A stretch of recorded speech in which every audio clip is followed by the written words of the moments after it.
This is ContraZoom, where we go back and forth about film. I'm your host, Dakota Arsenault. On today's show, we are doing our looks into the Best Picture candidates for this year's Oscars. I've been doing this since the first season of ContraZoom way back in 2016. Each episode, we look at 3 to 4 of the nominees and the chances they have to win each of their nominations. On today's show, we will be breaking down the odds that Oppenheimer, Anatomy of a Fall, and The Zone of Interest all have to win.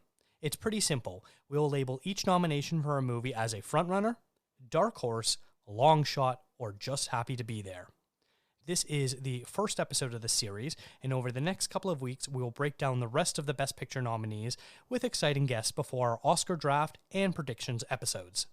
Joining me today is Paulo Bautista, host of the Oscars Death Race podcast, who is last heard on our bonus episode, the 2023 New York Film Festival, where he submitted his immediate thoughts to films he saw during the fest.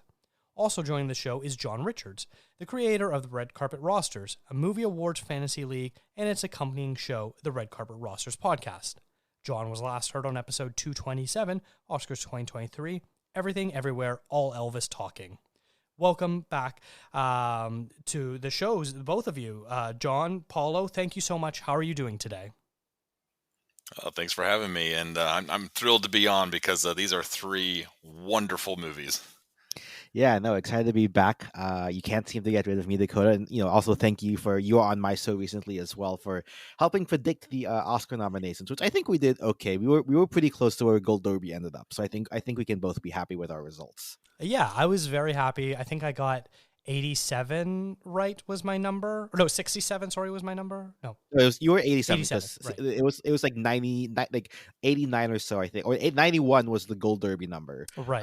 So I ended up at 89. So pretty. We were both right there. And I think if I remember correctly, I was like right on the median line too. Yeah, right at the median for people. So fantastic. I'm happy with that. We still have our credit to us as podcasters for how well we can predict the nominees. Yes, and I will never get rid of you, Paulo, especially since you keep submitting amazing reviews. I'm about to publish a few more. Once this is out, you'll probably have seen a few more that you have you wrote during Sundance. You saw a few films virtually, so that's very exciting. And I'm always excited to read your work because you're a great writer. Yeah, for sure. Thank you for posting them. Of course. Now, before we get into all this Oscar stuff, we should probably talk about this year's Red Carpet Roster League, which we are all in together. We're all in the Parasite League, as it's called. Last year, I squeaked into the playoffs and then went on a tear, eliminating both Paulo and Jeff Ballmer from Classic Movies Live, getting the nickname the Podcast Killer.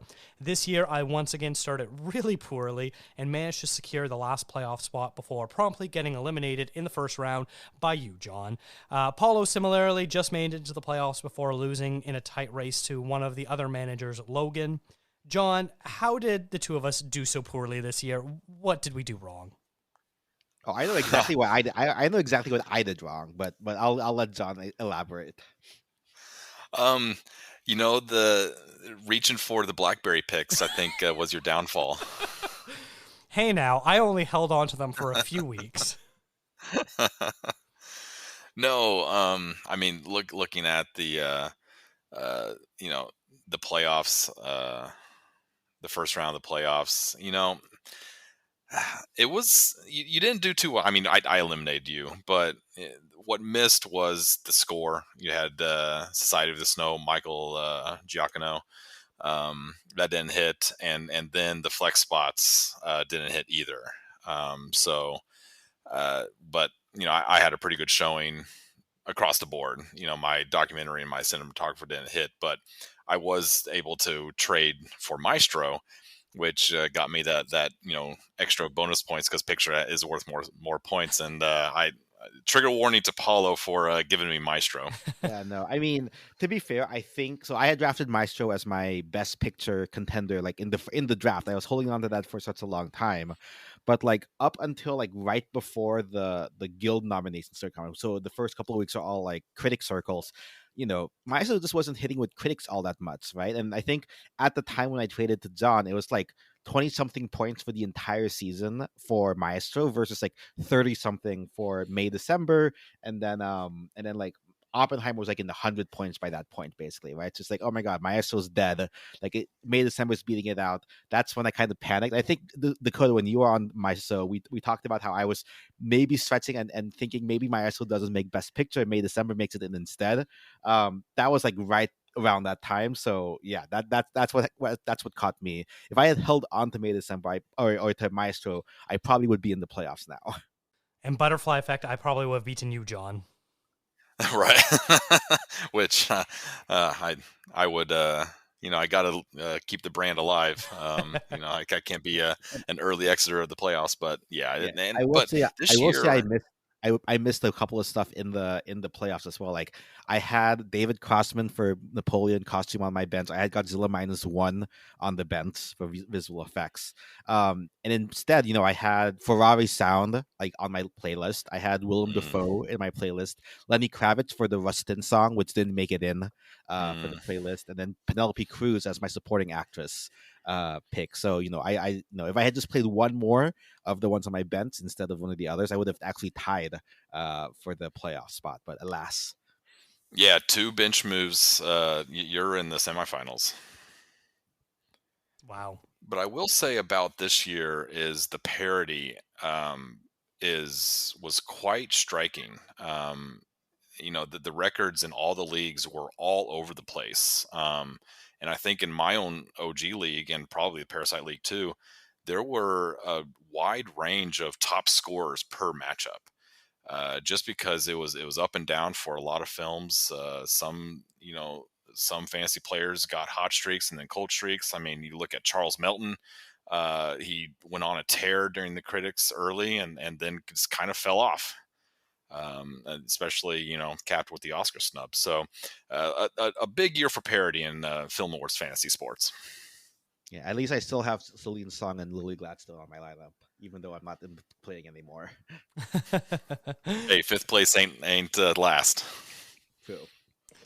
All right. Well, let us get into this our conversation for today. But in case anyone was very interested in our conversation, hopefully next year you could sign up and you can get a league, because Red Carpet Rosters is a lot of fun. And I know you got a lot of things planned for this off season for the site. Yes, I'm really hoping this offseason that the site gets kind of a new look, along with a few more features that will allow for some more automated processes and give fantasy players and users a little bit more ownership to start private leagues and so I'm pretty excited about the next steps forward in red carpet rosters, and that's kind of why I haven't done a podcast recently, is because I've been focused my energies on getting ready for next year. Fair enough. Now, before we get into anything, I want to know how your death races are going. I will say, as of right now, I am at 26 out of the 54 nominated movies. Although it could have been 27 if I had started The Color Purple a little bit earlier. I had to pause it to record this episode. I've got about 45 minutes left in that show. So, Paulo, where are you on your death race? Yeah, I'm right at 30 films so far. 25 of the feature films, including all of everything nominated for Above the Line. And then five, I finished all 5 live action sorts as well. The one I'm most proud of is I actually got to see Robot Dreams at a film festival here in New York this past weekend. So definitely have a leg up on everyone in that regard, since that still doesn't have a release date for most people. Mm-hmm. Yeah, Robot Dreams. It's giving me heartburn, but it appears that there are a handful. I've counted 3 independent theaters: one in Omaha, one in Charlotte, and one in Stamford, Connecticut, all on March 6th, that are showing kind of a one screening only of Robot Dreams. So maybe your local nonprofit theater might happen to have it a few days before the Oscars. One can only hope. Yeah. Right. Yeah. Sorry, what uh, did you say your number was you're at, John? I don't know the count up, but I know the count down. I have 15 left of the features.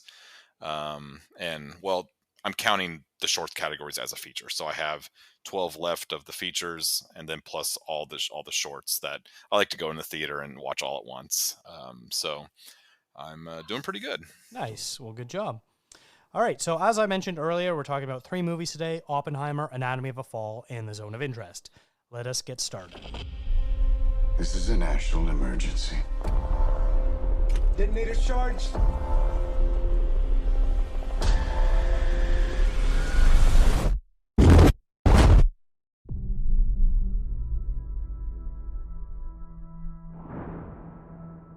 We're in a race against the Nazis.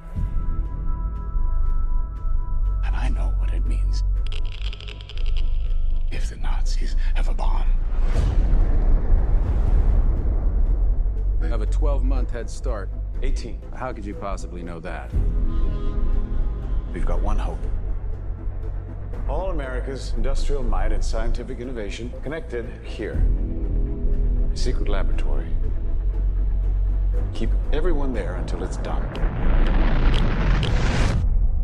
Let's go recruit some scientists. The first film is Oppenheimer, which was directed by Christopher Nolan, and the logline is the story of an American scientist, J. Robert Oppenheimer, and his role in the development of the atomic bomb. Now, this movie was nominated for 13 awards, including Best Picture, Best Director for Nolan, Best Actor for Cillian Murphy, Best Supporting Actor for Robert Downey Jr., Best Supporting Actress for Emily Blunt, Best Adapted Screenplay, Best Original Score, Best Sound, Best Production Design, Best Cinematography, Best Makeup and Hairstyling, Best Costume Design, and Best Film Editing. This was, I believe, one nomination off from tying the all-time high, or is it currently tied for the all-time high? I feel like Paulo... It's one sort. 14 is the all-time high right, for which was nomination. Ben-Hur, right? Ben-Hur, and I think Lord of the Rings also got there as well. Right, okay. And I think there was one more. Hold on. I know it's a 3-way tie. Sure. So most nominations for Oscar nods. Titanic. So Yep. it's All About Eve. All About Eve is the other one with 14 nominations. Yep. My bad. So it's All About Eve, Titanic, and La La Land are all 14 nominations. Lord of the Rings was the most wins at 11. Yeah, It's a and they went three-way 11 tie. for 11. Yep. Yeah, tied with Titanic and Ben-Hur. Yes. All right, so yes, Oppenheimer is up there with some of the all-time greats as far as Oscar history goes.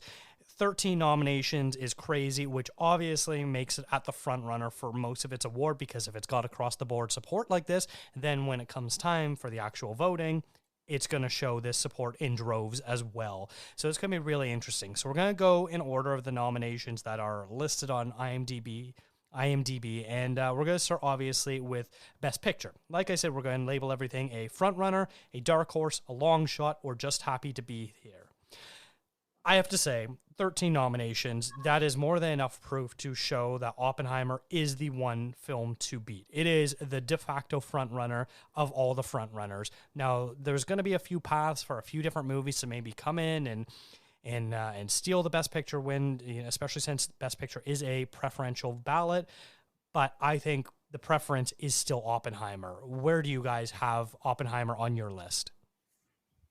I mean, I have it definitely as the front runner to beat. I mean, I'd be interesting to see if there's a film. I might want to go back and see like what's the least number of I guess the most number of nominations and then not getting the Best Picture win. Yeah, for sure. What about you, John? Yeah, clearly the front runner. And Oppenheimer benefits from the preferential ballot in addition to just being, widespread front runner status. And another thing that helps Oppenheimer be in that front runner status is that it's so unapologetically theatrical. It's a biopic, but I can't imagine watching it at home. It is purely a movie built for the big screen. And I'm sure that anyone's watching Oppenheimer on a small screen is going to have different opinions about, the film. But I think this unapologetic theatrical event that Oppenheimer was able to create with Barbie, it only helps its chances at becoming, the front runner for Best Picture. I mean, you tell me another 3-hour biopic film about a nuclear scientist that made nearly $1 billion at the box office worldwide. Yeah. Right. And biopics, I'm, pretty lukewarm towards them, but this one, it's just so grand and so tense throughout the whole thing. It feels like a thriller. Not Anyway. That's all. I have a lot more to add for the other categories, so I'll stop there. Fair enough. All right, we'll move on to Best Director next. And once again, I feel like we're going to be saying this a bunch of times. It's probably going to be the front runner. I would also say that this is probably one of the most stacked years in a whole bunch of categories, including Best Director. All 5 nominees are pretty excellent, and the fact that you can make the argument that there should be several other people that could have gotten in. Sorry, let me rephrase this. It's one of those years where the category is so strong where you have people that you wish could be in there, but it's hard to pull someone out because it's that strong of a year, especially in director. I once again have Nolan in the front runner status, a long overdue Oscar. Nolan fans have often wanted him to have his Oscar, and it seems like he is finally peaking at the absolute right time to get his best director Oscar. John, where do you stand on this category? Oh, absolutely. Nolan is even more of a front runner for director than Oppenheimer is for picture. Um, if you follow me at all, I do some Oscars betting and a little bit of advice there. And Oppenheimer is sitting at like minus 1,000, which is, insane odds. Christopher Nolan is minus 3,000 Wow. in most of the lines I've seen. So, if he doesn't win, there's something screwy going on. Which for us lay people, if I understand correctly, that means you have to bet $3,000 to win $100 back, right? Absolutely correct. Wow, that's crazy. Yeah. I mean, yeah, I think, Nolan, obviously he's a producer as well as also, obviously the director and the screenplay writer. I mean, yeah, I think between screenplay and directing, I think this one definitely has the most Nolan-esque approach to it, right? And like it's clear his vision is just so closely tied to what this film is that I think it's hard to deny that, again, the success is because of Chris Nolan's vision more than anything else here. Mm-hmm. All right, let us move to the next grouping, which is going to be the acting categories. And so we've got Best Actor, and we've got Cillian Murphy here, who long has been sort of a character actor or someone who plays in ensembles, especially Christopher Nolan films. And he has led his own movies before, but never on the scale of something like Oppenheimer before. So this almost feels a bit like when Philip Seymour Hoffman finally won for Capote, sort of this, legendary actor who has done the work for a long time, rarely gotten the credit he's been due. And once again, the right role, the right time, the right movie, all this sort of stuff, peaking together at the right time. I look at who his competition is, and this is, the holdovers we're going to talk about on a different episode, but Paul Giamatti is probably his closest competition. That said, far and away, I think Murphy is the front runner, the easy front runner for this category. Paulo, how do you feel about it? Yeah, I mean, I think like obviously it's been several months since I've seen Oppenheimer, and I admittedly don't have as much familiarity with Murphy's body of work prior to this, so I kind of just I came in without really seeing anyone else in the role of Oppenheimer, right? I think he does an excellent job, kind of like portraying this man who has this like singular vision towards science, but then also like this crisis of morality, I guess, later on, and how those two wrestle against each other. I think he does a really good job in portraying that over the period of time, right? Again, Paul Giamatti, I think I would say this is a case where there were two front runners, right? I think it's Murphy or Giamatti. I don't think it's quite as clear cut. This could be very one where Giamatti kind of having similarly, right, being like an actor who the Academy really likes and plays kind of in a bit more of a feel good movie to some degree, maybe a little bit more recent as well, might be a little bit more fresh on people's minds. So perhaps I think I could very well see Giamatti, and we'll see how things go with the SAG Awards and so on, how that momentum swings the race in either of these two's favors. Yeah, for sure. The SAG. I mean, if Giamatti comes out with a SAG victory, then I'm going to probably change my mind or at least double think this. But I think Giamatti is in second place to Cillian Murphy, and thank goodness that Cillian Murphy wasn't Batman in Batman Begins and The Dark Knight, right? Because if he was the Batman. then maybe he's not Oppenheimer here. But I was lucky enough to catch it in IMAX again last week, and Cillian Murphy's performance is just so beneath the surface that the Academy can't help but recognize that. And I mean, Giamatti has the narrative of due status if there is such a thing, but it's going to have to be another year for Giamatti to get his statuette, because Cillian Murphy is indeed the front runner here. Yeah, it's interesting because they sort of occupy similar spaces of actors who often appear in supporting roles or ensembles, always put in solid work, and never really get their due in terms of award recognition. Giamatti has one previous nomination, I believe, and that was for Cinderella Man. But, for years, he's been considered one of the best actors in the game, and often, headlines really small indie films, not the type of films that eventually get nominations for Oscars. And so him reteaming with Alexander Payne was, a pretty big deal. But yeah, Murphy, it's interesting. I'm looking at Gold Derby, and the odds for Murphy versus Giamatti, they give different numbers, but they're technically the same number. Like, they give Cillian Murphy 7-2 odds, and Giamatti is 17-5, which works out to be the exact same at 3.5. So I'm very confused about why they wrote them differently. Oh, that's kind of funny. Mm-hmm. Maybe some little bit of rounding error or something. But yeah, I looking at the betting markets, Cillian Murphy is the betting favorite, but not by much. And for the SAG, there's some SAG lines, and I caught one SAG line that they were neck and neck, tied for frontrunner status. So that was interesting to me. But Cillian Murphy is the betting favorite, and I consider him to be the front runner. Mm. I mean, if I'm not mistaken, they both won a Globe, right? One for dramatic, one for comedy. Yeah. That Yes, doesn't is clear correct. anything up. Right. Which Edge to drama, I guess. Which I feel like it isn't the first time this has happened, where you have the two frontrunners each win their award at the Globes, whether it's lead or supporting. So so it's definitely sort of interesting to see how that's going to shake out down the line. Yeah, you look at Yo and Blanchett last year. Mm-hmm, mm-hmm. All right, let us move to Best Supporting Actor, where we've got Robert Downey Jr. And what I'm going to say about this category, I'm going to flip it for the next one. But for Best Supporting Actor, I think bar none is probably the most stacked category for me personally. It's got 4 incredible award-worthy performances and one really great performance that I'm a little confused about how Sterling K. Brown got nominated for such a small part, even though I still think he did a great job. But all 5, I think, are really great performances.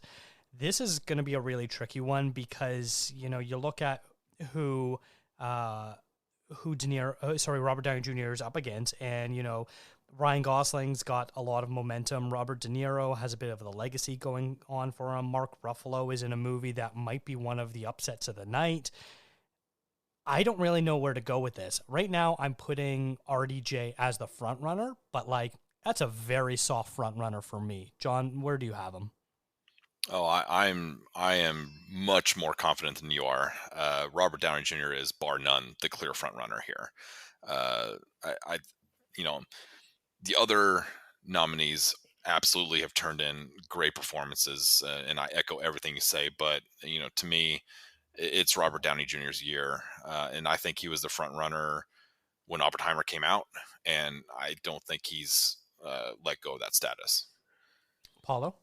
Yeah, I agree that who will win is probably going to be Robert Downey Jr. I mean, if you discount the Doolittle movie, this is his first major film post Avengers, basically, and kind of shows that he still got it, basically, in a much more serious role.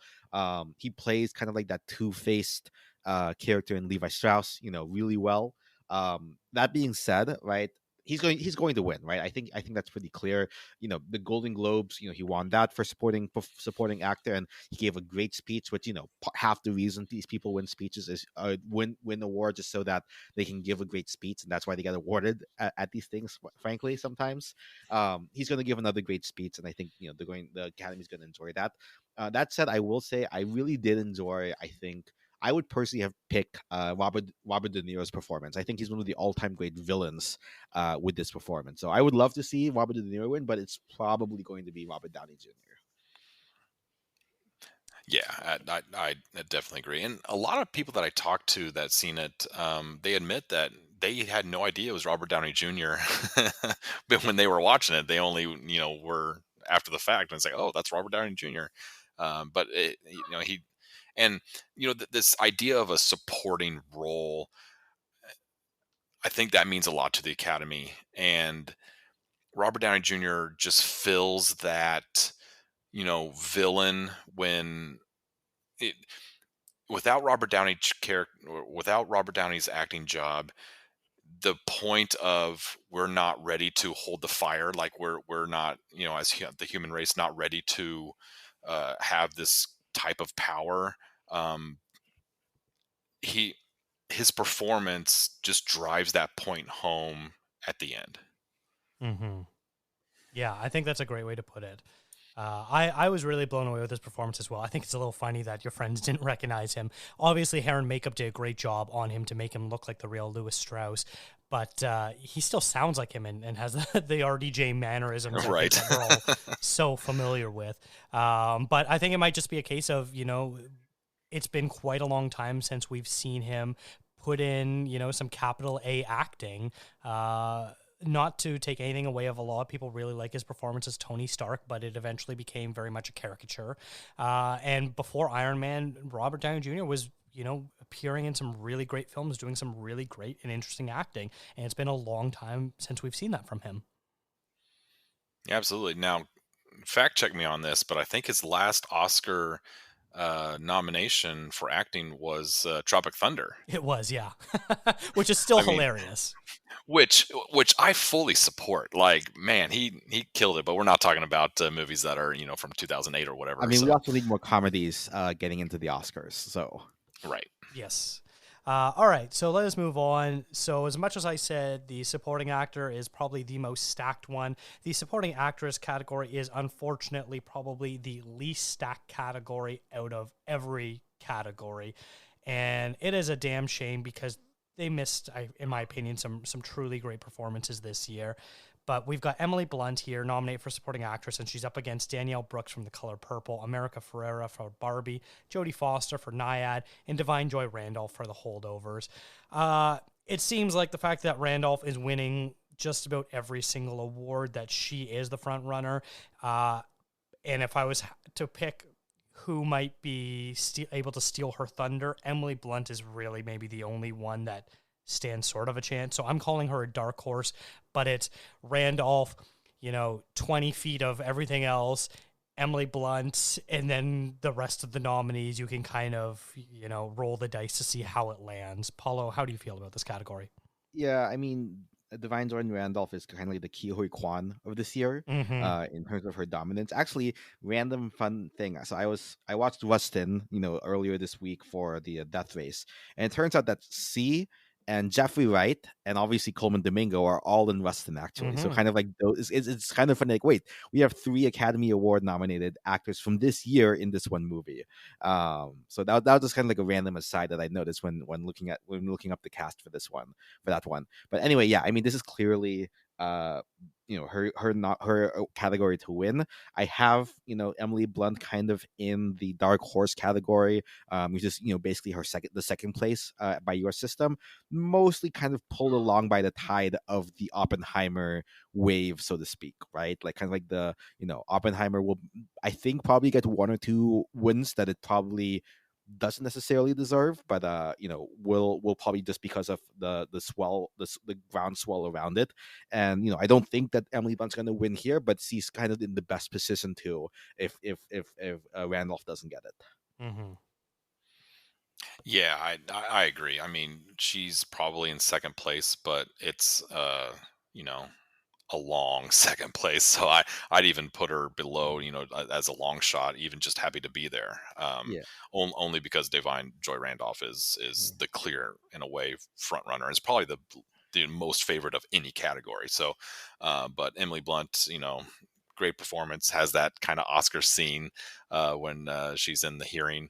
But uh, yeah, Yeah. I mean, it's a very long shot. the way Chris Nolan writes women doesn't necessarily do her a lot of favors. He does a lot with what she's given, but what she's given is not a lot. Yeah, that's fair. Yeah, yeah. I would say she also has a second sort of, Oscar-y moment, and that's when Oppenheimer finds out that Florence Pugh has died, and she goes to find him and has that scene where she yells at him and is like, just because you make your mistakes, that doesn't mean you get to be sad about them afterwards, or whatever her line is. But that's sort of like her first, big moment. And then the second one is obviously when she's in the hearing and kind of stands up for Oppenheimer, for her husband.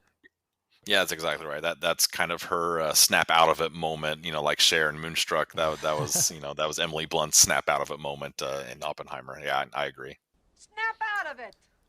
All right, let's move on to Best Adapted Screenplay, where, as you mentioned earlier, I believe it was you, John, Christopher Nolan did write this as well.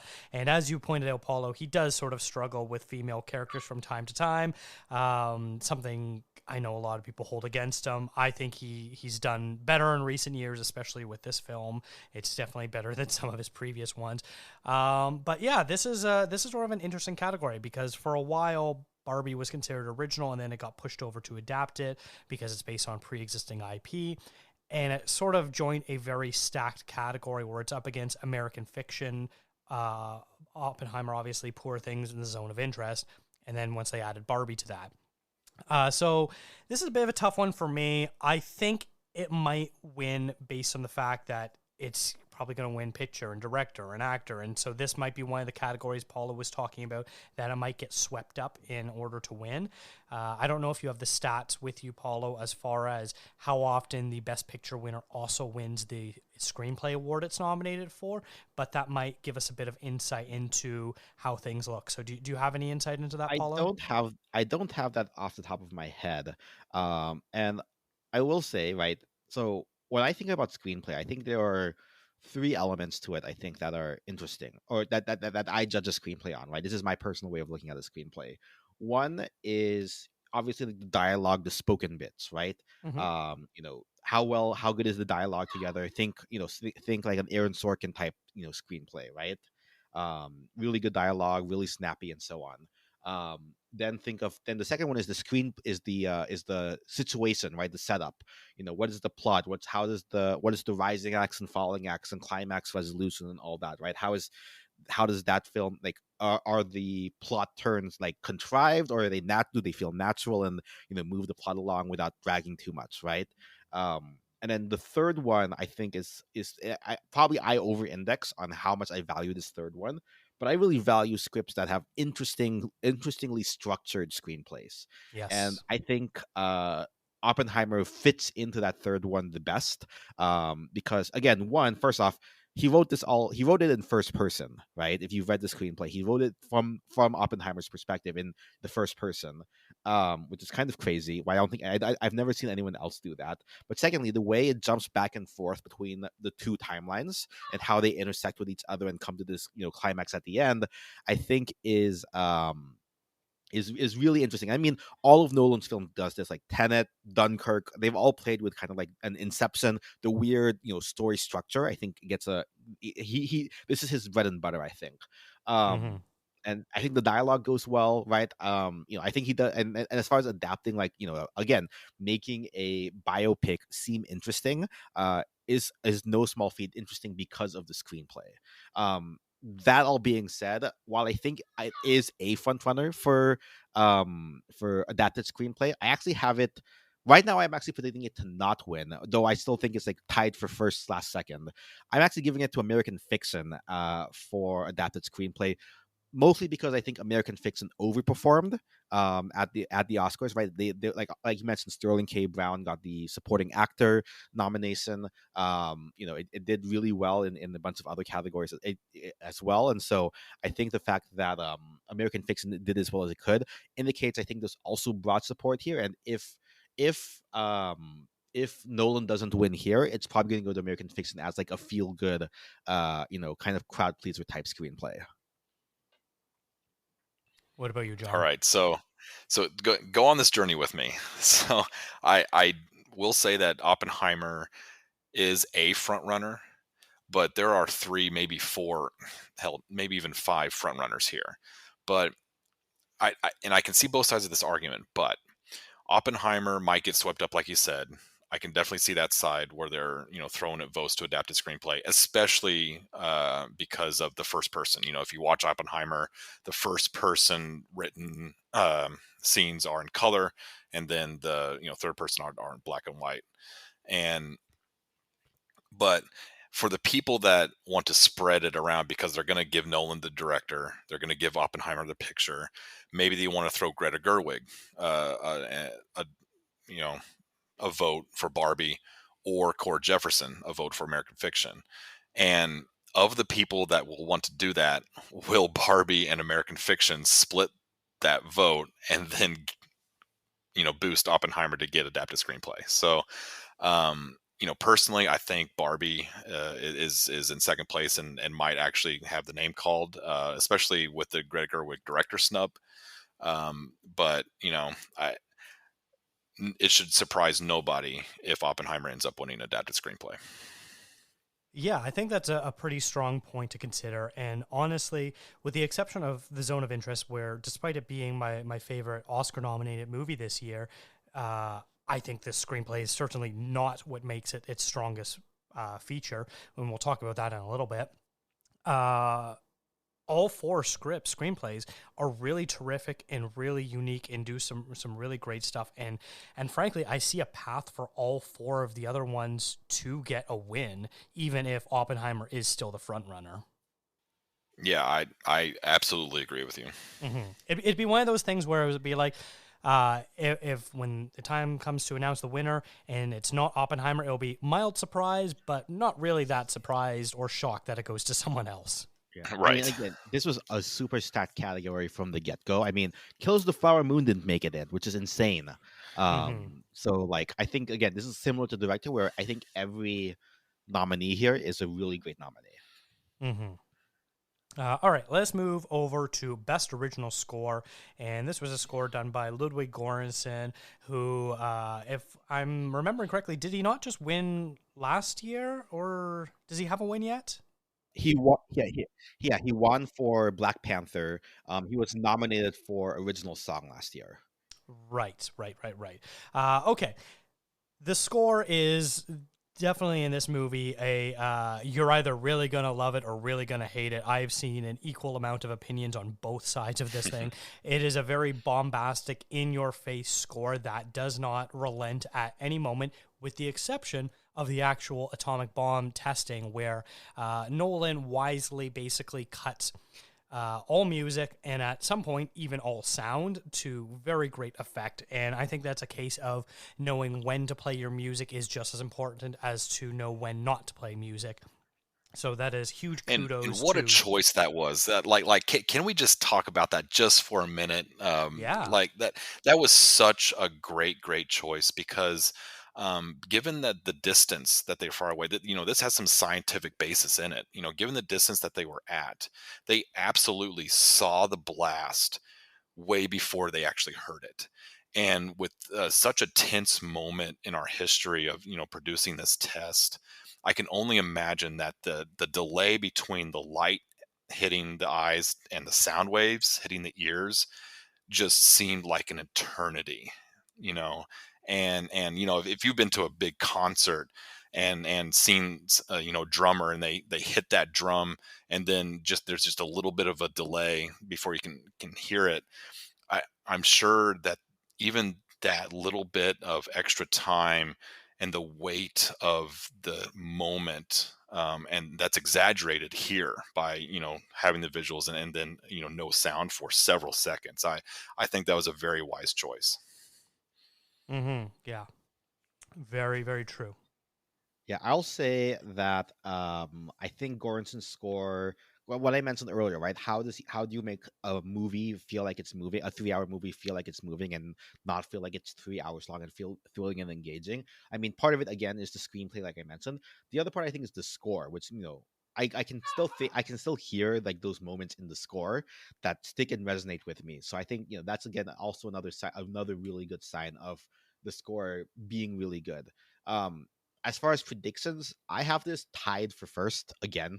Um, I think this would go. I would have this at like a 50-50 between this and Kills the Flower Moon. Kills the Flower Moon nominated for Robbie Robertson, who is this is a posthumous nomination. So I could see them giving it to Robertson, kind of like as a honoring of his entire legacy. Plus, again, the score there kind of does a similar function of keeping the film moving and engaging with the drums throughout the background of Kills the Flower Moon.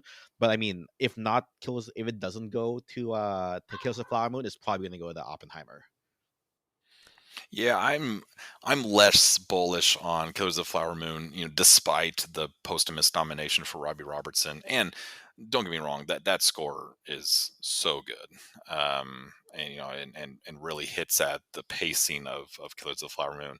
But uh, Ludwig Göransson is the front runner here, just because the reason why it's such a tense movie is his score, and that recurring motif of it, it's harkens back to like All Quiet on the Western Front, which is much more staccato. But um here, you're right, Dakota. The score is absolutely relentless, and a big reason why a 3-hour film is so tense throughout the whole thing. I do have Oppenheimer as the front runner for this award as well.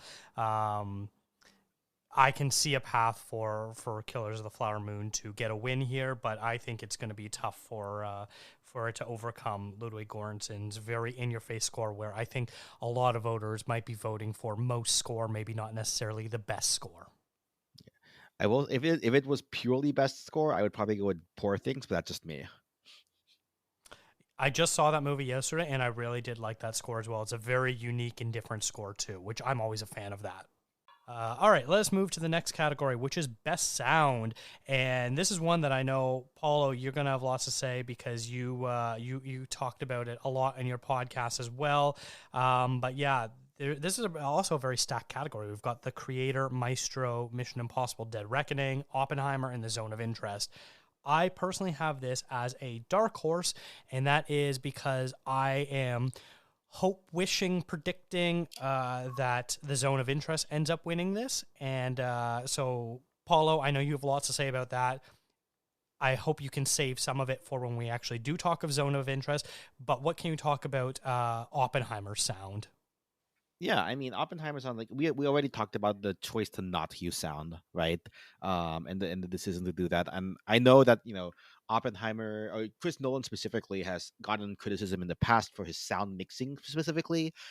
People who saw Tenet in theaters, which I think, by the way, is coming back to theaters later this month, I believe. If you missed it during the pandemic, but Tenet apparently had people were saying the score mix wasn't that great. Here, the score mix was great. He was able to get the balance of the balance of the sound and and the dialogue and whatever effects were going on really well. Again, I think this is one of those things, I think, where the thing that I always bring up every year, which Dakota is referring to, is that there's always almost always, rather, I should say now, almost always a correlation between editing and sound. For the longest time, editing and sound have gone hand in hand. Obviously, we'll talk about it in a little bit, but editing, Oppenheimer and Maestro and Zone of Interest, I believe, are all nominated for both. And you have to be the stat, I believe, is if you have to be nominated for editing in order to win Best Picture. And I think that's partly the reason why I think Oppenheimer is such a strong case for it. And the fact that it's nominated for both editing and sound, which historically have been closely tied together. I think the only recent example where it was not the case was last year with Top Gun Maverick and Everything Everywhere All at Once, breaking that trend. But the fact that Oppenheimer is tied together for both, I think does is like, I think, like a hint that it will probably do very well in this category. Yeah, that's a good point. Yeah, Oppenheimer is the only cross nominee between film editing and sound. So Also Zonas as well, but I think of the realistic Best Picture not winners, Oppenheimer is the only one. I see. I don't see zone of interest for editing. Unless I'm mistaken that. Unless I mistake that, I'm just looking at my old predictions, which are wrong probably. Ah, Yeah, Zone of gotcha. Interest is not nominated for editing. That's it. So I think it's only Oppenheimer and Maestro are the ones that cross over between the two. Which I don't think Maestro is in anyone's book to actually get nominated or to actually win for Best Picture. So I think it's likely that Oppenheimer I think takes both. Yeah, no, I would agree. And the Oppenheimer sound is a clear front runner here, and it's part of its unapologetically theatrical, the epic screening. So I think the sound here, but I'm glad you did bring up this zone of interest for sound, Dakota, and I'm excited to talk about that later. But if there's any upside, if there's any upset, it's probably the zone of interest, just because the sound design is so important. That's what I have Mhm. too. I have Zone of Interest as the second place here as well. Yeah, so I'll table my discussion for that. Fair enough. Okay, let's move over to Best Production Design. And this is an interesting category this year because there's two movies between Oppenheimer and Killers of a Flower Moon where they basically built entire cities for them to film at. One of them was because Oppenheimer, they literally had to build a city for the movie. That was a plot point. But then you have other Build a town, build it fast. contenders. Yeah. Other contenders being Barbie, Napoleon, and Poor Things. I haven't seen Napoleon yet, so I can't talk about that one yet. But once again, I'm really happy with most of the Oscar nominations. This is another stacked category where I really appreciate the work and effort to recognize these films for their craft. And Oppenheimer definitely deserves to be in this group. That said, there's such a big narrative behind Barbie about its production design that I think it's going to be really difficult to overcome. And I think that some of the other films also do a really great job. And so this might just be one of the categories that Oppenheimer probably doesn't win and gets left behind a little bit. I have it as a long shot. I think it's kind of got a little bit too much to go in, and I think voters are going to focus their energies on other categories instead. Yeah, Yeah, this would be one. Oh, go ahead, John. Oh, sorry. No, I would go Dark Horse, just because of the sheer nominations that Oppenheimer has. But you're exactly right. Barbie is the clear front runner here. here. So, but one thing that I loved about Oppenheimer is that they get into the house, and Emily Blunt's character is it's like there's no kitchen, and so build it fast. You can tell that they rushed the things, and maybe all men were designing these things because they forgot to put a kitchen in these things. But um, Oppenheimer is a dark horse here.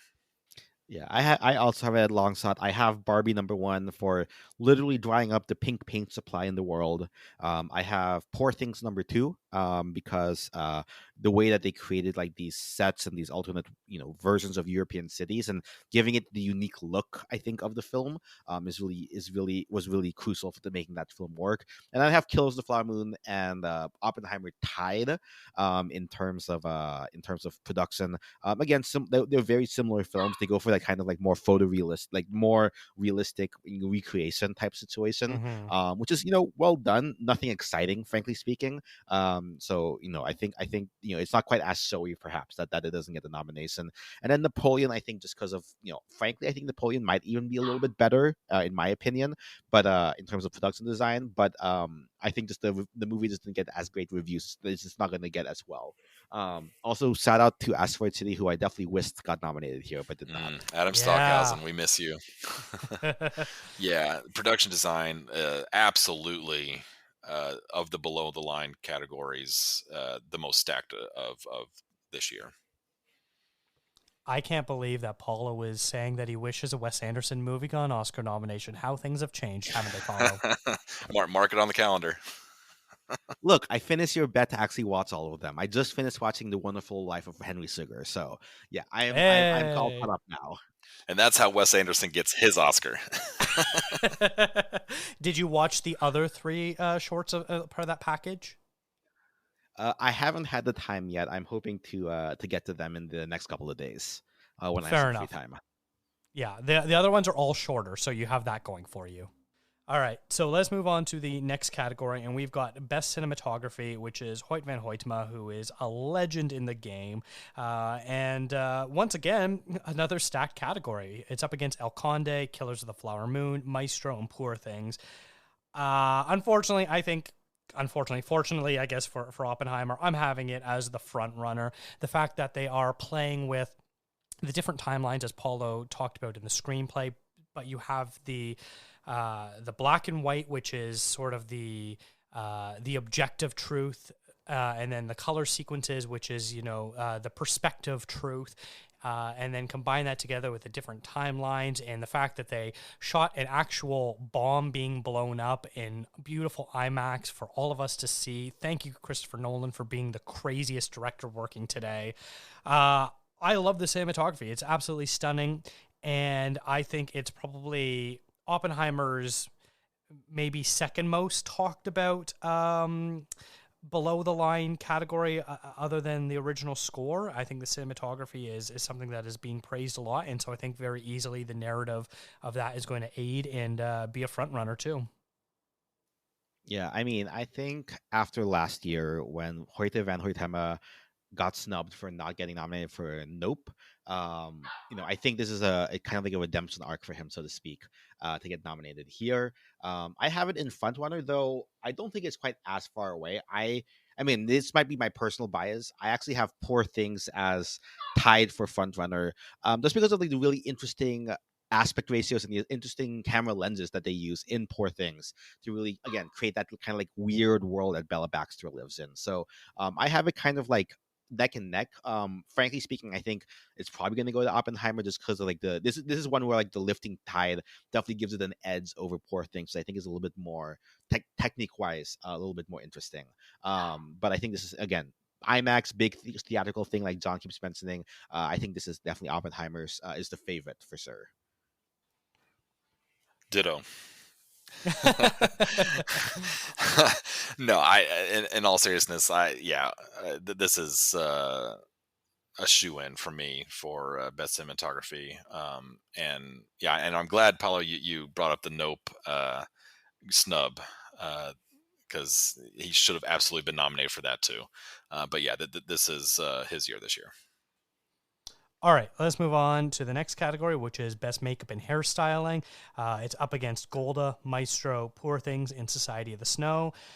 Unfortunately, I think there's just too much going on for several of the other films for Oppenheimer to even stand a chance at this. It is at the very bottom of just happy to be there alongside Golda, which even that I think has better makeup, but I think it will not win for other reasons that I don't really want to get too deep into the weeds here. So I'm having it purely as a just happy to be there.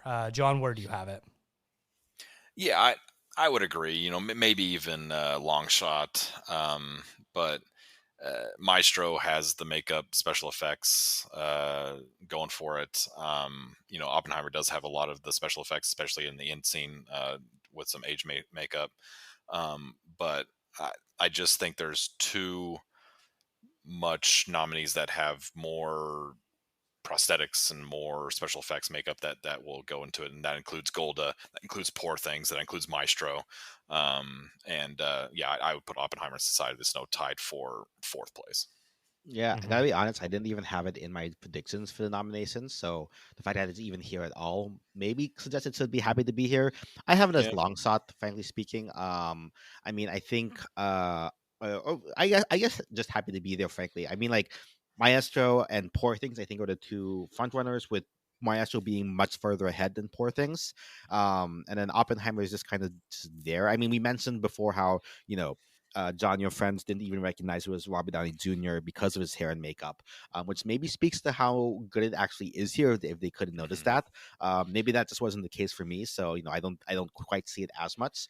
But yeah, I don't think this one really has a realistic shot at winning for Oppenheimer, which is one of the few where it probably won't win. But if that name is called, you can, might as well buy the Oppenheimer movie poster because it's going on to win everything.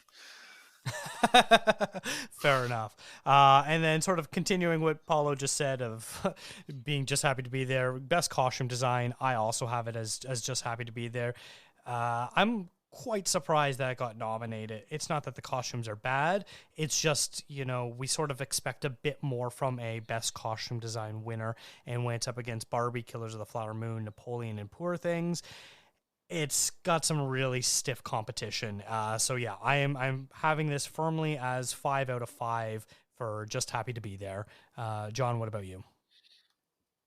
Yeah, I agree. A little bit of a surprise nomination, especially because, there were some other nominees that could have definitely got in there ahead of Ellen Rajnik. So um, I think it's a long shot or just happy to be there. This is another one where Barbie is probably the front runner. But the men's in suits, although there's a lot of them, I don't think it can get into the winner. Yeah, same here. I mean, I didn't have her nominated because this category is the guild is relatively insular, and she had never been nominated before, so I didn't think that she would get in. And with Holly Waddington being kind of like the obligatory newcomer, which they always seem to nominate just one each year. But it turns out that Elma Majornik has actually won the Costume Guild's Lifetime Achievement Award. So even though she hasn't been nominated before, she kind of is in that crowd.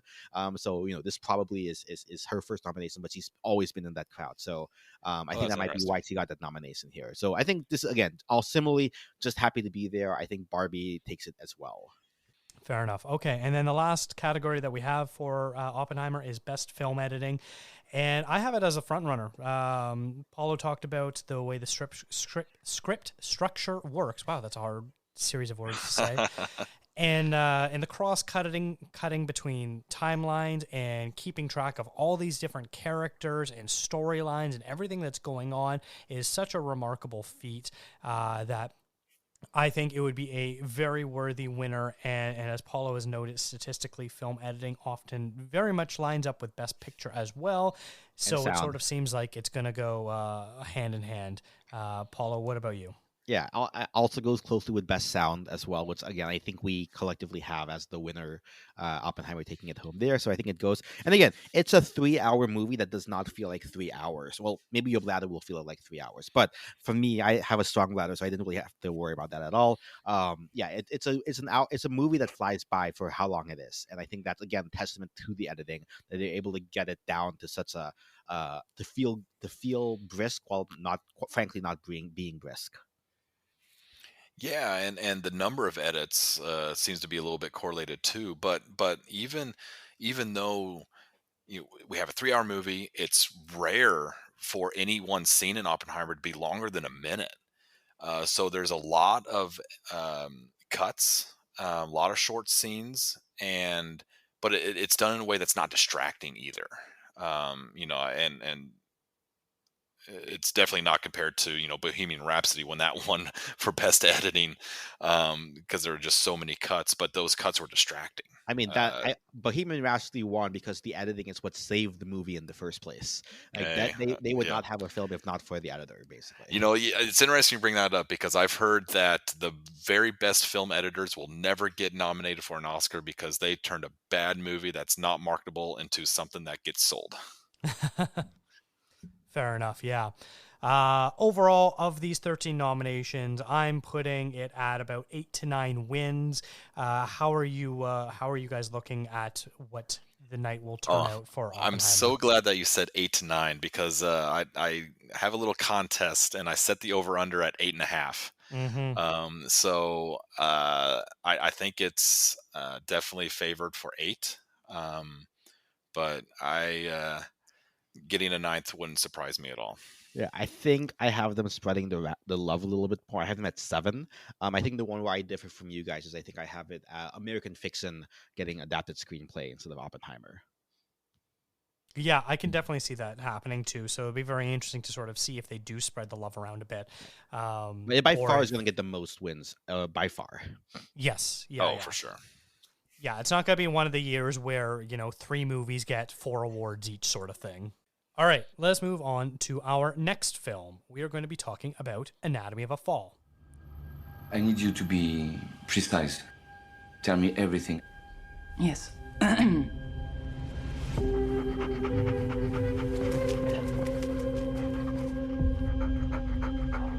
don't know what happened. I think he fell off that 3rd floor. The window's open.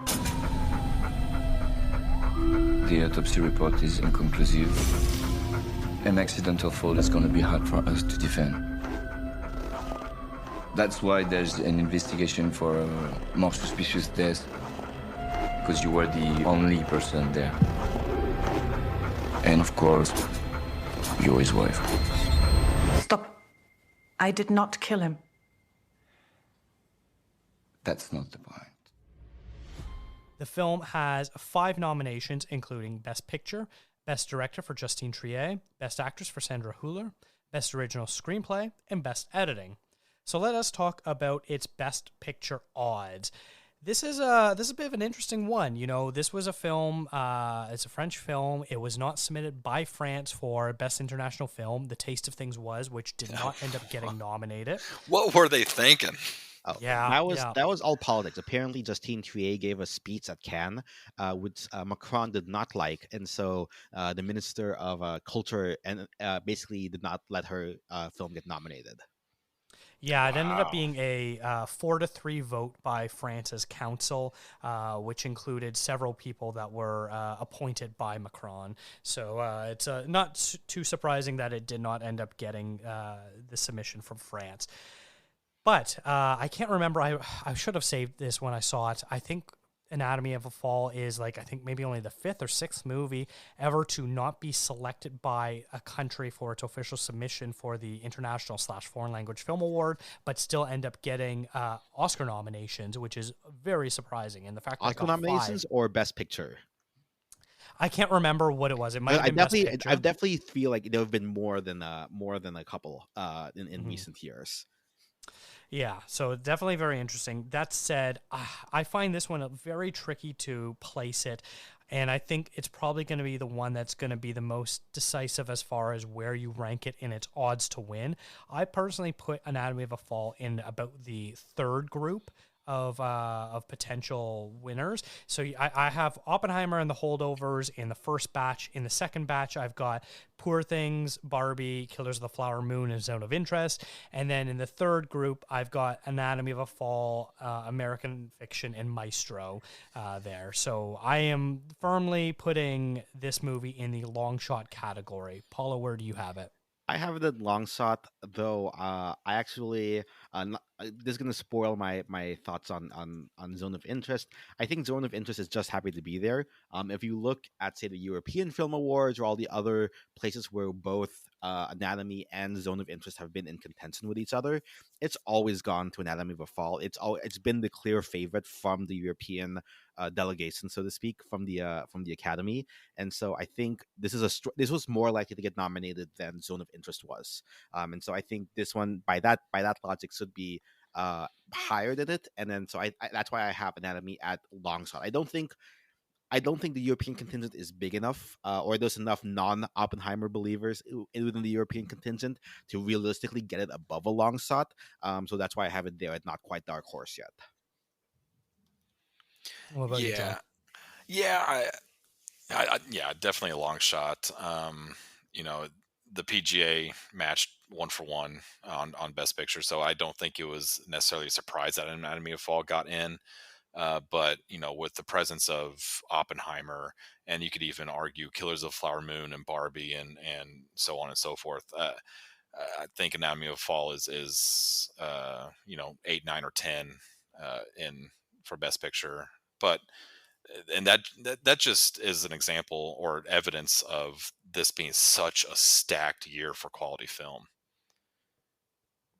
Yeah, I agree. And this is a movie that I'm decidedly mixed on overall, but I still appreciate what it was doing, and its place in the Best Picture lineup is very much warranted, even though I wasn't a huge fan of it.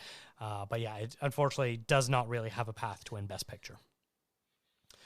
All right, moving on to the next nomination, which is Best Director. And we already talked about Director once already, and we're going to talk about it again, and then we'll talk about it a third time for the next film. But Justine Triet, I feel, is firmly in the Just Happy to Be There category. I know a lot of people were upset about certain snubs, Greta Gerwig being one of them, Celine Song being another one. But I think, unfortunately, Trier, as much as great as she did, she is just happy to be there because all four other names are just such titans that it is impossible to see any sort of path ahead any of them. I feel like if we ever saw the ballots, she would probably have come in fifth. Yeah, I'm pretty much in the same boat. I mean, I had her as more likely than Jonathan Glazer because again, I think she's been winning all of the European awards before ahead of Glazer.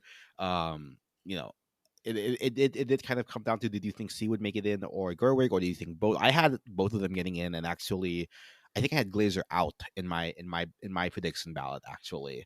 So I definitely had her in there. So I think I have her as a, but frankly speaking, right, the fact that she was kind of like one of three people competing for the last two spots means that she was always going to be like happy to be there. Yeah, agreed. Yeah, she. If Greta Gerwig gets in, it's either Jonathan Glazer or Justine Triet getting out. So I wouldn't call her nomination a surprise by any means, but it It may be a wasn't the little third thing either. unexpected. Right, right. All right, well then let's talk about the Best Actress lineup. Um, we did not talk about it in the last field, so this one's going to be all new stuff for us to talk about. So she's up against Annette Bening in Naiad, Lily Gladstone, Killers of the Flower Moon, Carey Mulligan in Maestro, and Emma Stone in Poor Things. This really seems like it's a two-horse race between Gladstone and Stone, with, I would probably say, I can't tell if Hooler and Mulligan is sort of next in line or not. Either way, I'm putting Hooler in a long shot just because the stranglehold the top two have on the odds of winning is just way too high. John? Yeah, I agree. Glad she got nominated for actress. Wasn't a surprise, but it's a two-horse race between Lily Gladstone and Emma Stone. Yeah, I mean that's clearly the situation. I would have those two, right, the Stones, so to speak, as the front runners, right, kind of like neck and neck. And then if there was a third, it would be, for me, it would be Sandra Huller, just because I think again the European delegation coming in supporting her. She's also featured in as a supporting actress in Zone of Interest, which I think raises her profile as well. And so as a result, I think she would be kind of like the third person. So I have her as dark horse, technically speaking.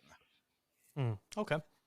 And then next up, we've got Best Original Screenplay, which was written by Justin Triet and Arthur Harari, who is her real-life partner, and they used elements from their relationship to create this story. And as much as we talked about how stacked the adapted screenplay category is, I would say the original category probably isn't as strong, mostly because the movies aren't as loud and in your face as the adapted nominees are. It's up against The Holdovers, Maestro, May, December, and Past Lives. I think The Holdovers is the film to beat, but I think that Anatomy is a very, very strong dark horse to potentially come in and sort of steal this award away. Paulo, where do you have it? Yeah. Are all the is Best Picture the only preferential category, or are they all preferential? It is the only category, yes. Okay, cool. I mean, I think in that case, I have it somewhere, but well, so again, I concur. Holdovers is probably the film to beat, and that's the one I have currently winning. Um, I have it at a similar place to Past Lives, right? This is the only place Past Lives, aside from Best Picture, has a chance to get a nomination or a win, or a win rather. And so I feel like the people who really wanted to get Past Lives more love would probably put all their votes here. That said, there is an equally strong, again, like as I've kept mentioning, the European contingent going for this one. I think screenplay wise, I think I really like the screenplay here, right? Again, going back to my theory of what makes a great screenplay, the dialogue is okay, right? Like, the fact that it's in French maybe didn't quite means it didn't quite hit as well, though the fact that it was bilingual is also an interesting choice as well to make in the screenplay. The themes of the screenplay, right? The whole idea about kind of like a meta commentary on like what is story, what is fiction, reality is what people choose to believe, and so on, right? And the fact that there's this ambiguity baked into the screenplay, I think, makes it a really strong screenplay from that, and also from a structural perspective, right? Where you don't really get a solid answer of what actually is, but that's also kind of like the whole thematic point of the screenplay, makes it really, really strong, I think. So I think between that and Past Lives, call it 50-50 between those two for second place, and I probably have it as a dark horse behind the Holdovers. Yeah, I would tend to agree.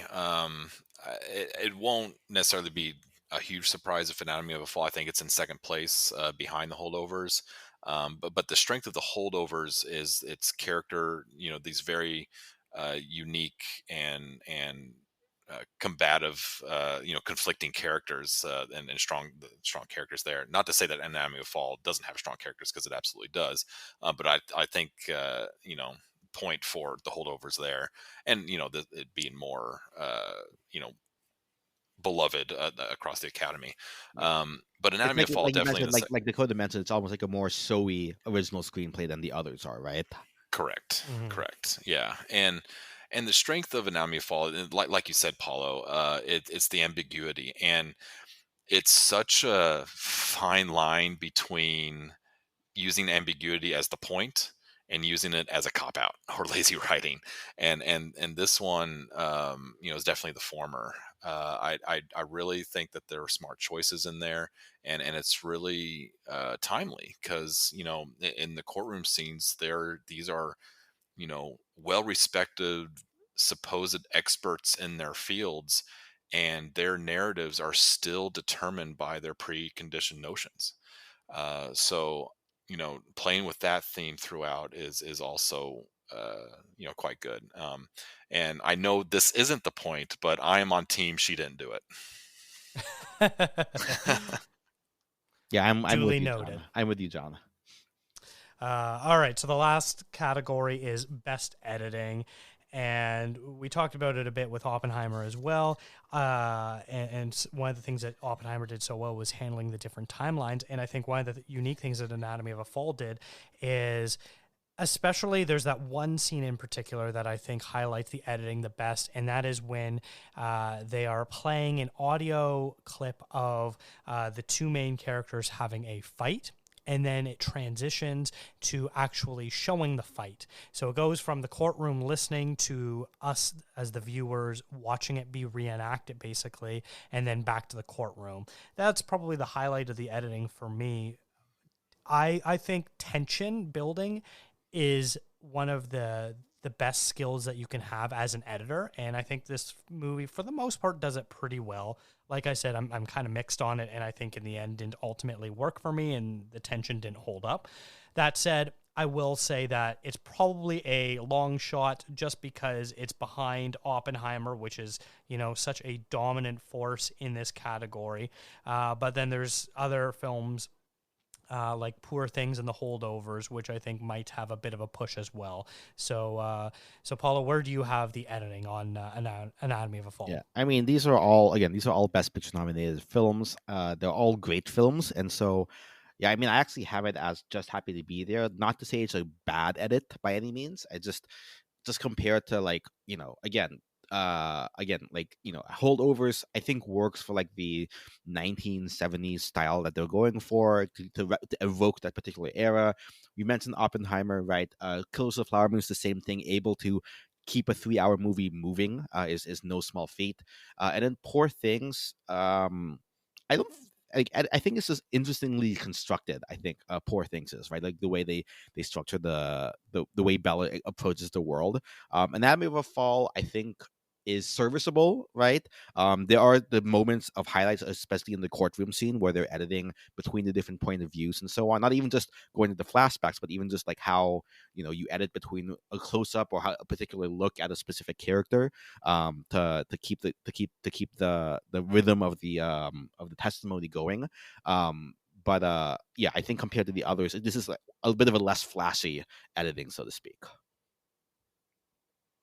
Yeah, I agree. Yeah, definitely the least flashy of the five. And I think it's probably in fifth place for the editing Oscar. Yeah. All right. So overall, I would say that Anatomy is probably going to walk away empty-handed with its one chance for me being an original screenplay. So I'm putting this in the 0 to 1 win range. John, where does it stack up for you, and what are you putting the over/under at? Yeah, I set the over under at 0.5, so I'm thrilled again to hear the 0 to 1. But yeah, original screenplay is its best opportunity to get that win. Yeah, I'm also at 0. So unfortunately, this is my top 10 of the year for sure. So I'm sad it won't get anything, I think. Yeah, and if I may go back to the not being the country's official submission to being a Best Picture international film, you have to go. I think check me on this, but I think you have to go all the way back to 1995 when The Postman got a Best Picture nomination when it was only 5 films, and that's a little bit of an interesting case because the year before that, Italy passed over The Postman and opted for a film called Le America instead. But because they picked that when it was eligible for the Best International Film, The Postman found an American audience when it was released the year after. So it was too late to become Italy's official submission. And then, it found the audience and then went on to get a Best Picture nomination. Interesting. Yeah. All right. So let's talk about our last film, and that is The Zone of Interest. Das ist ja wunderschön. Ja, die Azaleen da. Hier gibt es auch Gemüse. Bisschen Kräuter, auch Rosmarin. Hier ist rote Beete. Das ist Fenchel. Die Sonnenblumen. Ja. Und hier ist der Kohlrabi. Die Kinder essen wahnsinnig viel Kohlrabi. Die herrliche Zeit, die wir im gastlichen Hause als Verliebten, wird immer mit zu unseren schönsten Urlaubserinnerungen gehören. Im Osten steht unser Morgen. Herzlichen Dank für eure nationalsozialistische Gastfreundschaft. I forgot to give the plot description for Anatomy of a Fall, but I will continue this with Zone of Interest.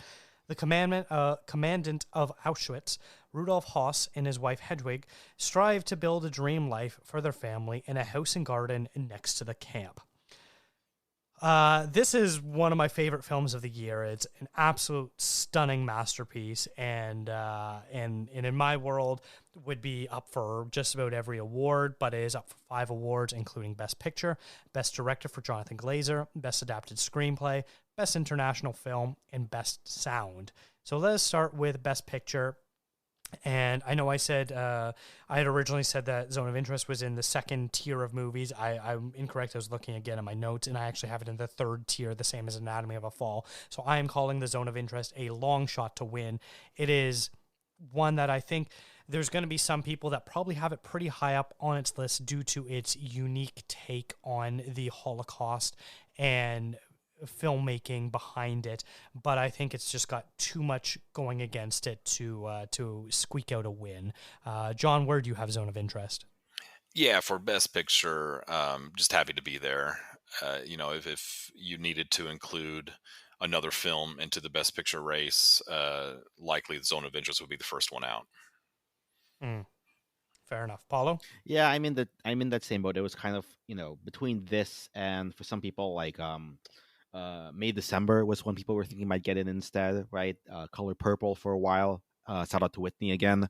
All of these different things of the different contenders and Zone of Interest. Many people thought, I'm like with you, Dakota. Like you mentioned, I did a episode for you about the New York Film Festival. One of the films I watched there was The Zone of Interest in its U.S. debut, and Jonathan Glazer, the actress Sandra Huller, the producer, the sound designer were all there to talk about the film. So a little bit biased perhaps because that was a cool experience to be able to see that Q&A. But I'm jealous.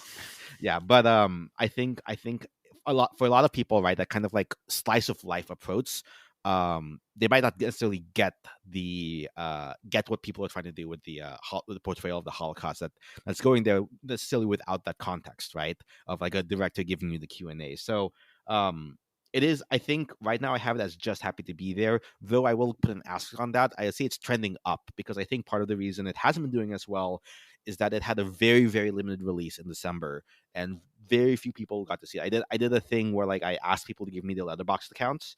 By far, Zone of Interest was the least viewed of the Best Picture contenders. Of among the ones that people had seen at that point when I collected the data. So the fact that they're now releasing it a little bit wider with the Oscar nomination should trend it up, but I think it's a little bit too late for it to really get that going. And at best, it'll be a long shot, but right now I have it just happy to be there.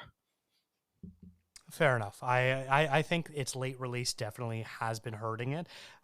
Just in the same way you can look at a few other films that were nominated this year or didn't get nominated in the case of some because of how late it came out and how hard it was for people to see it. All right, let's move to our next category, and that is Best Director for Jonathan Glazer. We talked about it already twice in how this is one of the most stacked categories. I am putting Glazer in the long shot category. He did something so truly unique with the way he set up this film and structured it, and what we see and what we don't see and what we hear and don't hear and all this sort of stuff. I think it's just absolutely masterful. I'm in my own personal ballot, Glazer is my number one pick just because of how when I think when all of us heard about this movie being made about this Holocaust film, it's being shot literally on the grounds right outside of Auschwitz, done by a Englishman, I think everyone kind of gave a bit of a pause of like, well, this is either going to be a really great film or probably the most inappropriate film I've ever watched. And I think he managed to thread that needle that with the tiniest hole possible and just was able to zip right through it and make an absolute stunning achievement. But all that said, I think he's unfortunately a long shot. John, what about you? Yeah, no, I agree wholeheartedly. The direction of the Zone of Interest is just superb. And that different types of movies, but I kind of view this the same way as I view May December. Both of those films, you have to thread that needle, and if everything isn't absolutely perfect, it doesn't work and it misses its mark, and the mark that it misses is very bad. So with this one, I've never seen a film that is so scary and so disturbing where no overt violence happens. And the way that Jonathan Glazer was able to do that is just masterful. Exactly like you said, what you don't see, what is playing around in the background. I love this running theme of and Lucas Zoll's cinematography is outstanding. By the way, it should have gotten a nomination, but we'll discuss that another day. But this theme of things happening in the background. You see soldiers marching in the background. You see the Polish helpers on the lawn, going back and forth. The people doing the business and using that as a visual metaphor to the atrocities that are happening further in the background is just such a wise choice. Yeah, a lot of, like you said, a lot of things could have gone wrong with that, but he was able to thread that needle and makes a powerful film where it definitely illustrates the horrors without showing any of them. Paulo? Yeah, I think the direction. I don't really have too much more to add that hasn't already been said about the direction. I mean, the vision that Glazer had for this film, I think, was really well done, really well executed, really well envisioned. I think the thing holding it back from being a stronger contender is just how subtle it is. This is a case where I think this is a combination of, we have the one of the front runners of the front runner, Oppenheimer, being a film that literally everyone has seen, and so everyone kind of like has an opinion on it. And because Nolan has the uh admittedly somewhat flashier directing style, even if it's just a biopic, he still is able to make a biopic somewhat flashy as much as you're able to. This kind of is the opposite of that, right? Where um it's a film where you very well could, go full Schindler's List, right? Like with Spielberg, and go into the a little bit more of like a conventional flashy directing style. And Glazer is very much more restrained here, right? And I think that's too, just given the fact that, we have now millions of people who have seen the Best Picture frontrunner. I think that kind of like holds this one back, unfortunately. At least in the conversation around the directing here. I think it's great. I will say, in my ranking of who will likely win, I have it as just happy to be there. Again, same logic as before. It was kind of like one of three people competing for the last two spots, and then given that Glazer has been losing out to Trier at all the European award shows, which the best chance for a European director to win is to coalesce the European director around them to push them through. I don't think he really has much of a shot here to win, unfortunately. Fair enough. Okay, so best adapted screenplay. It was based on a screenplay that Glazer wrote. We talked about how this was an incredibly stacked category. That said, I think of all things that I adore about this film, its screenplay is probably the one that is one of the weakest aspects of it, just because the screenplay is so minimalist. A lot of this story is, what's happening between the lines of dialogue, what's happening on the other side of the wall, quite literally. And the fact that it's just very much a slice of life, everyday family drama of what the actual, if we were to break down, of the words actually being spoken are, it doesn't really have the same impact that the other nominees in this category have, especially considering it's a very straightforward, not playing with time or things like that. There's no flashbacks, nothing fancy like that that's going on. So all that said, I would say its screenplay is very much just happy to be there. Number 5 out of 5 in the category. Paula, where do you have it? Yeah, I mean, this is the category where Kills of the Flower Moon got missed. And I think this presumably was the one that's kind of surprised a lot of people in getting in. So I have that's happy to be there. That being said, right, again, I'm not one who goes and actually reads the screenplays in too much depth, to look at that. I know there are some people who get really crazy with the death race, and in addition to watching the movie, if it's nominated for a screenplay, you have to read the screenplay and the source material, which is kind of crazy. But that being said, right, I think I would imagine if you were to check the written screenplay, I think there's a little bit more. I feel like I have a suspicion that Glazer was a little bit more exacting in his like the angles he wanted to use, the specific cuts he wanted to use. I'd imagine he kind of storyboarded that out within the screenplay that he wanted them to do. And listening to the Q&A, one of the things they did was they had these actors go through the essentially like 10-minute long takes, basically without interrupting. They were filming off site, right? They had kind of these hidden cameras set up, which I think as great as the cinematography is, I think the fact that it was mostly static cameras doesn't really help its case with cinematography. I think that's why that didn't get in. But the fact that they had like kind of these long takes to let the actors kind of like live out, breathe, experience the character, and then they have to act for 10 minutes, right? So the fact that they had this all this I'm guessing screenplay written out for those 10 minutes, which may or may not have gotten cut down, and then they edited it around it. It didn't get nominated like I thought before, but I would have loved to see this get an editing nomination to go between all of those long takes. Would be I think what's really interesting would have been more inspired for me than an adapted screenplay nomination.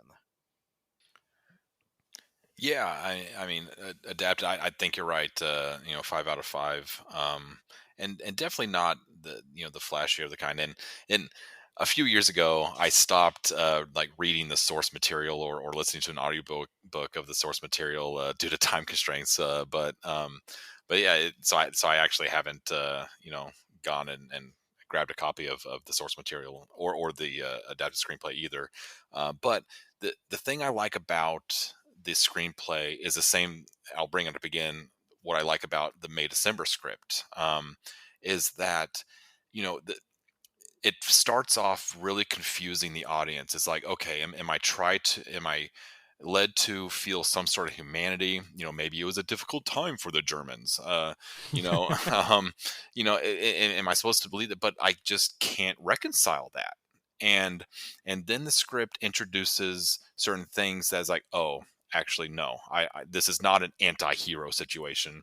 That this is absolutely, an evil group of people that are existing in this time period, and the script just kind of keeps giving us those things, and it all comes to a head when Sandra Huller's character, Hedwig, basically threatens the Polish girl with her life, and it comes to a head when you realize that the commandant isn't talking about actual flowers when he's given his speech memo.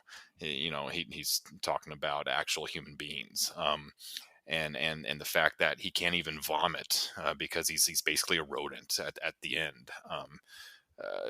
Definitely leads us to believe that. So I feel like the script in its subtleties is its strength, but having said that, it's the fifth nominee. Mm-hmm. All right, let's move on to the Best International Film category. Probably my favorite category every year, just because you get such great, unique films. It's got another pretty stacked year. I've only seen 3 of them so far, but I've really loved the 3 that I've seen. It's up against Io Capitano from Italy, Perfect Days from Japan, Society of the Snow from Spain, and The Teacher's Lounge from Germany. This is actually really difficult because The Teacher's Lounge, I think, is my number 2 movie of the year last year. I think The Zone of Interest is maybe number 3, so they're right there neck and neck as 2 of my favorite movies of last year. And Society of the Snow is another one that's easy to watch on Netflix, and went in not expecting much and came out really enjoying it. Paulo, I know you wrote about Perfect Days for ContraZoom. You did a review from the website. I have not seen it yet, or Io Capitano yet, so I can't really comment on either of those. That all said, if an international film nominee is also nominated for Best Picture, it's winning Best International Film. We'll call it the Parasite rule. That is the safest way to do it. This movie is 100% without a doubt winning Best International Film, and I think maybe the second safest nomination outside of Divine Joy Randolph in Best Supporting Actress. John, what do you think of this category? Right. I mean, it no-brainer. The Zone of Interest, it's nominated for Best Picture. Of course, it's going to be nominated for or win for Best International. Society of the Snow does have the precursors along with it, so that's second place. Have not seen Io Capitano or Perfect Days like you have. I'm waiting for the theatrical run and later this month. But the Zone of Interest is absolutely winning international film. Yeah, I mean, as the only person who's seen Perfect Days, I don't think it's going to beat a Zone of Interest. Though, interestingly enough, they're both like slice of life films. Though one is about a toilet cleaner in Tokyo, the other is about a Nazi. So you tell me which one I should like a little bit more. That being said, right, I it's definitely going to Zone of Interest. Once France decided not to submit Anatomy of a Fall, this was basically tied up at that point. Interestingly, though, this is kind of the speculative. What happens if 2 films get in the Best Picture from the national category? What happens then? We're headed that way, eventually. Mm-hmm. Eventually, we're headed that way, right? Yeah, it could have been this year. Yeah, you're right. Yeah, it would have been really fascinating to see how things shook out if Anatomy was submitted by France, because it 100% would have been in this category as well, and the race between those two would have been very fascinating. Yeah, but this is screenplay nominations. Yeah, wow, that's. I mean, I guess the edge would have to be Anatomy of a Fall with that editing nomination, right? Probably, yeah. And again, right? Anatomy has had like the strongest success among the European community, so a preferential ballot I think would also go to Anatomy as well. Yeah, good point.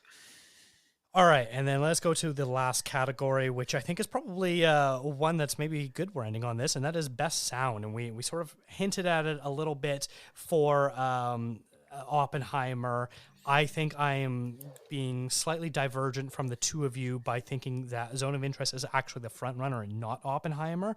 And Paulo, you've talked about this at length, so I guess if you want to be the first one to kind of state your thoughts and opinions on the sound in the Zone of Interest. Yeah, I mean, I will say I do have it as a front runner for sound, tied with Oppenheimer, right? I believe front runner can be one or two. So I have both of them at front runner, basically. So Zone of Interest is one where and I said this in my review for Conference Zoom Pod, but it's one where there are three films going on. There is the film that you see, right, that you see on screen of the accident of the family living outside Auschwitz. Then there's the film you hear, which is the sounds of what's going on in Auschwitz, right, and kind of like the reveal of that going on. And the actual film, the third film, is the combination of the two, and the two, it becomes greater than the sum of its parts.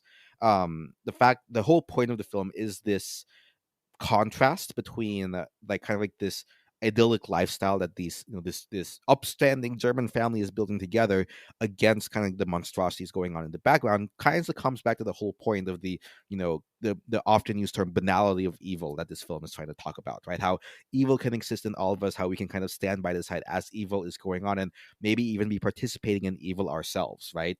So I think it's a timely message. It's one that and I think that the sound is arguably more than half of the film going on in here. Without that sound design, I don't think it really works. I will say one criticism I have heard is that that's less of a sound thing in terms of like the actual mixing and editing of the sound, and more so of a directorial choice by Glazer to have that happen in the edit.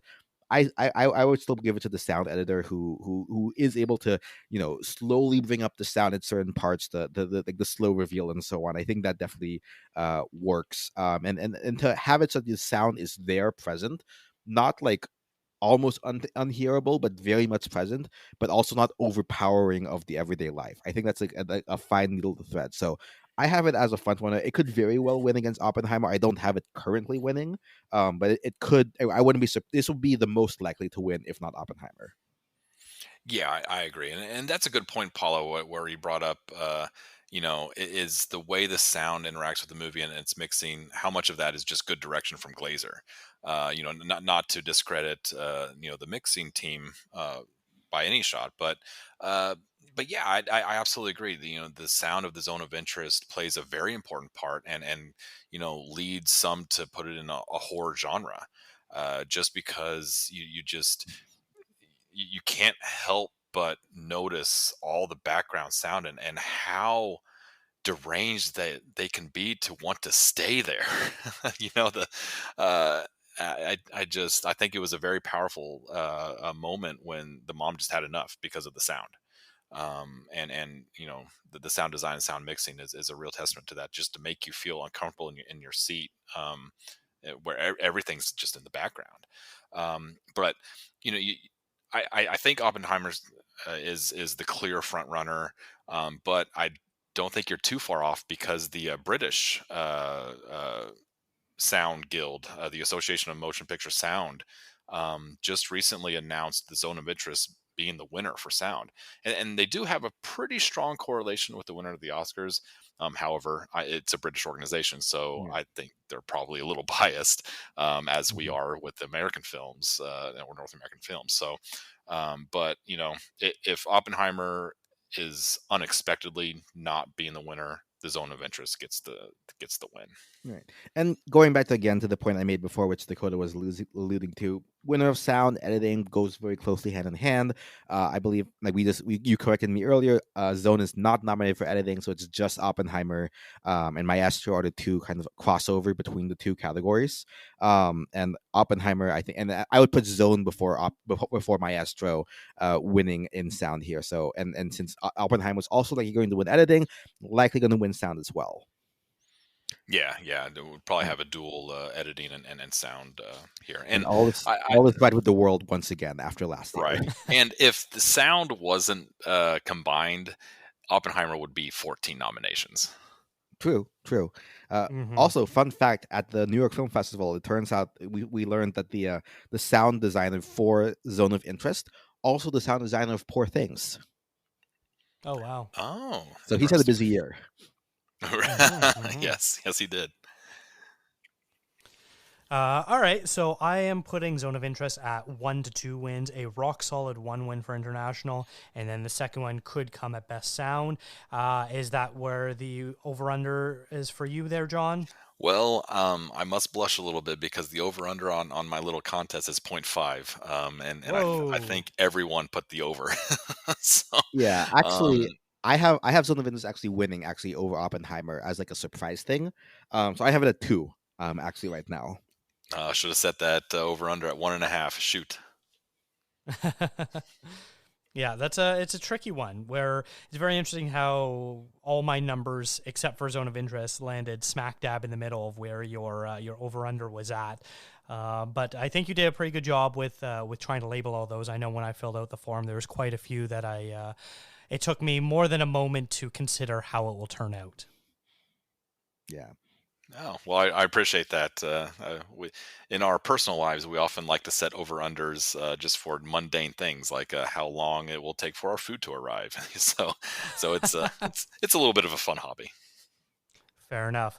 Well, Paulo and John, I want to thank you both so much for coming on the show today. Paulo, we'll start with you. Where can people follow you, and what are you working on? Yeah, I'm the host of the Oscars Death Race podcast. I'm very bad at using social media, but look up Oscars Death Race podcast on any and all podcast services.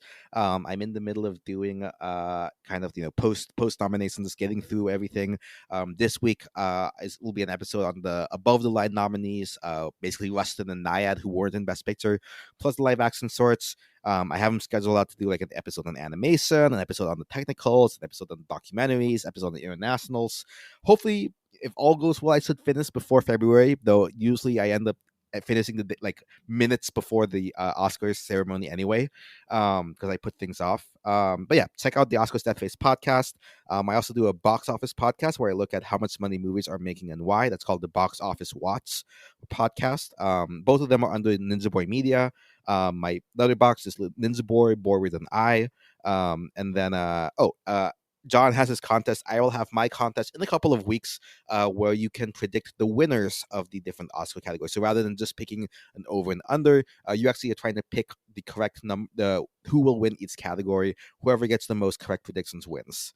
So I'll share that with Dakota whenever that goes up. Fantastic. I always look forward to filling that out. And John, what about you? Where can people find more of your work? Sure. Just head over to redcarpetrosters.com. I've, like I said, I've kind of taken a little bit of a break from podcasting to focus my energy on revitalizing the site. But yeah, you can head over to redcarpetrosters.com to find anything, or just Google it and you'll find me. You might also find me, and maybe it'll be published by the time it's recording, but I was lucky enough to be interviewed for an article by Hallie Lieberman, who the New York Times picked up an article from her about Oscars betting. And so I'll be doing a follow-up interview with her, and so you might even see me there. Wow, that's fantastic. Yeah, you'll definitely have to make sure to share that, and I will share that as well with all the listeners of this show. Yeah, sure. Red Carpet Rosters, Google it, and then it'll be easy to find. Well, I will make sure to link to both of your projects in the show notes and all that great stuff where people can follow you. Thank you guys again so much for coming on. Thank you. Thank you. This is a good time. This has been a That Shelf podcast. Visit thatshelf.com for more great film discourse. Follow the show on Instagram, Twitter, and Threads at ContraZoomPod. How do you think Oppenheimer, Anatomy of a Fall, and The Zone of Interest will do at the Oscars? Send an email to ContraZoomPod@gmail.com. Thank you to Eric and Kevin Smale for the theme music and to Stephanie Pryor for the logo design. If you like to listen to podcasts on YouTube, we do post all episodes there as well. And if you really like the show, consider tipping us on coffee. Thanks for checking us out.